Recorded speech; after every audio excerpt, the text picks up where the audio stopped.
As the bombs rained down upon the war-torn city, a man found himself trapped in the heart of a World War II war zone. The chaos surrounding him was suffocating, as buildings crumbled and fires engulfed the streets. The stench of death and despair lingered in the air, making every breath he took feel like a curse.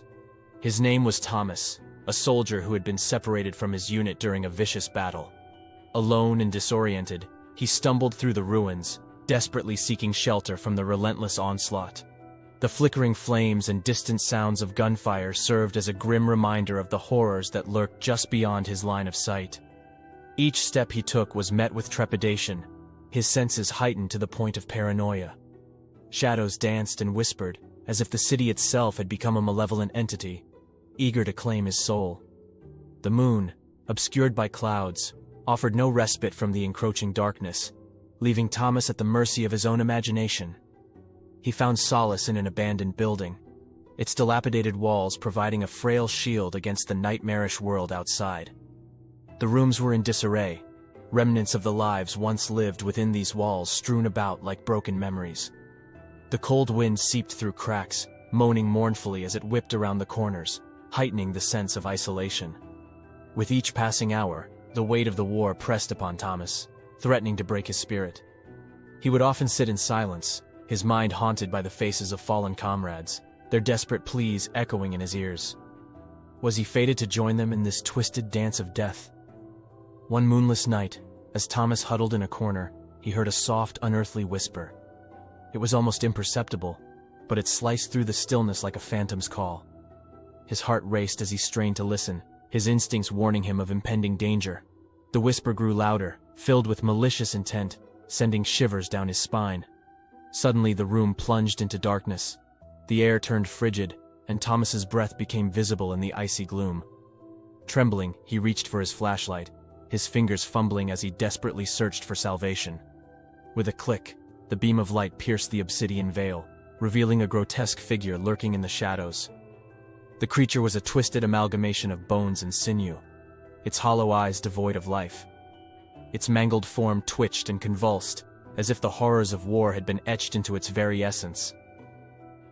The stench of decay permeated the room, overpowering the acrid smoke that still clung to the air. Thomas's blood ran cold as the creature lunged at him, its elongated limbs and jagged claws tearing through the darkness. He fought with every ounce of strength he had left, his survival instinct kicking into overdrive. But the creature seemed impervious to pain, its relentless assault driving him closer to the edge of despair. As the battle raged on, Thomas caught a glimpse of a tattered photograph on the floor. It depicted a family, their smiles frozen in time, a reminder of the world that existed before the war tore it apart. It fueled his determination, his will to survive burning brighter than ever before. Summoning his last reserves of courage, Thomas fought back with renewed vigor. Blow after blow, he resisted the creature's onslaught, finding strength in his own indomitable spirit. With a final desperate strike, he managed to drive the creature back, sending it crashing through a shattered window. Silence fell upon the room, broken only by Thomas's ragged breaths. The specter had vanished, leaving Thomas gasped for air, his heart pounding in his chest. He knew he had narrowly escaped the clutches of a malevolent force that seemed to embody the horrors of war itself. The room, once a sanctuary, now felt tainted by the encounter. He had to leave. Gathering his strength, Thomas pushed himself up from the cold, dusty floor. His body ached with exhaustion, but the adrenaline coursing through his veins propelled him forward. With his weapon at the ready, he cautiously made his way through the debris-strewn corridors, determined to find his way out of the war zone. The city, still engulfed in chaos, seemed to conspire against him. The streets, once teeming with life, now lay in ruins. Crumbling facades and twisted metal obstructed his path, forcing him to navigate a treacherous maze. The distant echoes of artillery fire and the anguished cries of the wounded served as a grim reminder that danger lurked around every corner. Time became a blur as Thomas pressed onward, driven by an instinctual desire to survive. He encountered pockets of enemy soldiers, engaged in fierce skirmishes, their desperation mirroring his own. Stealthily, he skirted around them, silently praying that he would not become entangled in their deadly dance. In the distance, a flickering light caught Thomas's attention, a beacon of hope amidst the desolation. It emanated from a partially intact building, its windows cracked but still intact. With renewed determination, he quickened his pace, his boots pounding against the broken pavement. As he approached the building, an eerie stillness settled upon the surroundings. The air grew heavy, as if the very atmosphere held its breath. Thomas hesitated, his instincts warning him of an impending danger. But the allure of shelter and the prospect of respite from the relentless war drew him in. Pushing open the creaking door, Thomas entered cautiously. The interior was eerily pristine compared to the devastated cityscape outside. Dust particles danced in the pale moonlight that filtered through the cracks in the ceiling. The scent of old books permeated the air, creating an atmosphere of both nostalgia and unease.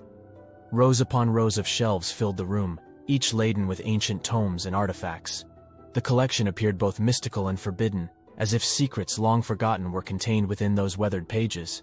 But as Thomas scanned the room, he noticed a presence, an indescribable energy that seemed to pulse through the very walls. Suddenly, a voice whispered in his ear, chilling him to the core. "Welcome, soldier, to the Library of the Lost," it hissed, sending shivers down his spine. Thomas spun around, his weapon raised, but there was no one to be seen. The voice continued to taunt him, bouncing off the walls, filling the silence with its macabre melody. Paranoia gripped Thomas as the room transformed before his eyes. The shelves elongated, stretching into endless corridors of knowledge and despair. The books whispered secrets, their words melding into a symphony of horrors. The room became a labyrinth, its walls shifting and morphing, trapping him within its claustrophobic embrace. Desperation fueled Thomas's determination to escape this newfound nightmare. He sprinted down the endless rows of books, each step an act of defiance against the sinister forces that sought to consume him. The voices grew louder, their cacophony threatening to drive him to madness. Finally, as his strength waned and his resolve faltered, Thomas stumbled upon a forgotten exit, a narrow staircase leading to a hidden passage. Without hesitation, he descended into the depths, leaving behind the spectral library and its haunting whispers. The passage led him to the outskirts of the war zone, where the devastation gradually subsided, replaced by a sense of desolation. The once vibrant landscape now lay barren and scarred, mirroring the toll that war had taken on the world. But for Thomas, the calm emptiness was a welcome respite from the horrors he had endured. As he ventured further away from the war zone, Thomas stumbled upon a small, dilapidated cottage nestled amidst the ruins of a village. Its time-worn exterior spoke of a forgotten time, a place untouched by the ravages of war. With cautious hope, he approached the cottage, seeking solace and shelter. The door creaked open, revealing a modest interior draped in shadows. The air smelled of must and decay, but it was a small price to pay for a momentary escape from the relentless violence that had plagued his existence. He lit a candle, its flickering flame casting a soft, warm glow across the room. Exhausted and battle-weary, Thomas sank onto a worn-out armchair, allowing his weary body to relax for the first time in what felt like an eternity. The crackling fire in the fireplace provided a soothing backdrop as he closed his eyes, yearning for a moment of respite from the nightmares that haunted him both in sleep and wakefulness. But as Thomas drifted into an uneasy slumber, the tranquility of the cottage began to unravel. Whispers crept through the air, barely audible but unmistakably present. Shadows danced and twisted on the walls, taking on grotesque forms that seemed to mock his fragile state of mind. A chilling wind blew through the cracks, carrying with it the faint echoes of distant cries and haunting melodies. The cottage transformed into a macabre theater, a stage for the apparitions of fallen soldiers and tormented souls. Their hollow eyes bore into Thomas's very soul, demanding remembrance and retribution. Haunted by the specters of war, Thomas awoke in a cold sweat, his heart pounding against his chest. The room had transformed once again, the walls adorned with faded photographs of families torn apart, their anguished expressions etched into eternity. The ghostly presence enveloped him, suffocating him with its weight and grief. With a surge of determination, Thomas rose from the armchair, his eyes burning with a newfound resolve. He would not succumb to the malevolence that plagued this cottage. He would confront the tormented spirits and release them from their eternal torment. He ventured deeper into the cottage, following the eerie whispers that guided his path. The rooms became a labyrinth of sorrow and regret, each step taking him further into the heart of the haunting. But instead of fear, he felt a strange connection, an understanding of the pain that lingered in this forgotten place. In a small room at the back of the cottage, Thomas discovered a dusty old journal. Its weathered pages told tales of lost love, shattered dreams, and the anguish of those affected by war. As he read the poignant words, tears welled in his eyes, empathy coursing through his veins. With trembling hands, he closed the journal, a newfound purpose burning within him. Thomas realized that he held the power to bring closure, to provide solace to the spirits that were trapped in this realm of suffering. It was not just his survival that mattered, but the liberation of these souls from the relentless cycle of pain. Armed with compassion, Thomas embarked on a journey to heal the wounded spirits that haunted the cottage. With each encounter, he listened to their stories, offered them solace, and promised to remember their sacrifices. Gradually, the oppressive presence lifted, replaced by a sense of peace and gratitude.